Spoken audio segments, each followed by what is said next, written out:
So the questions you never ask will always be a no. You want to ask for a raise with your boss, but you don't go in, it's a no.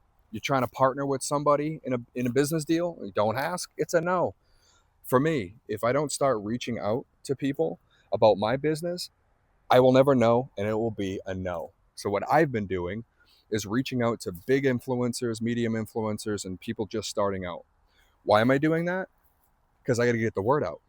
And I've already got one person that hit me back. She's got over 10 million followers throughout all of her platforms. A licensed therapist that has her own channel and talks about obviously mental health and issues.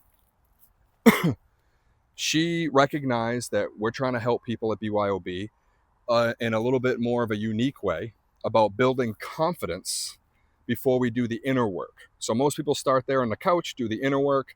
They talk about what's going on today. Let's work back to your childhood, bring it back up to present again, and let's do some deeper work, some reflection. This is like a social experiment, but it's also a service to help people show up more confident in their social moments.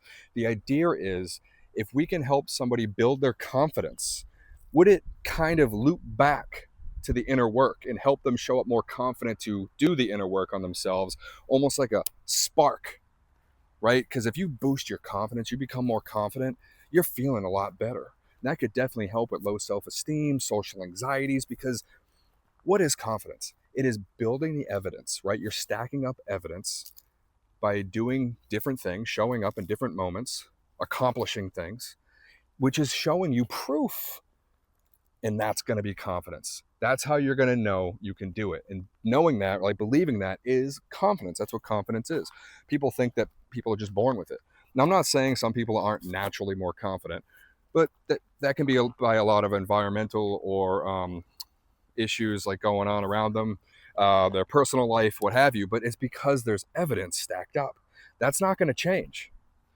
So we think we can, dare I say, hack the system, loop it back to the deeper work.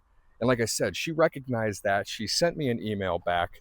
Too busy to jump on a call right now, but she gave me a little bit of feedback and it was very positive. Said, reach back out in the future. Maybe she won't be as busy. And I recognize the fact that right now, this isn't a business that's in the market and has testimonials, so she might not want to really risk it, but to reach out to me and make a personal message that I could tell wasn't some generic response, copy paste, you know how fucking huge that is. So I've been reaching out to all sorts of people now because now I'm building the evidence to be more confident to reach out and take that chance, go for it, right? Because the race you never enter, you're always going to lose.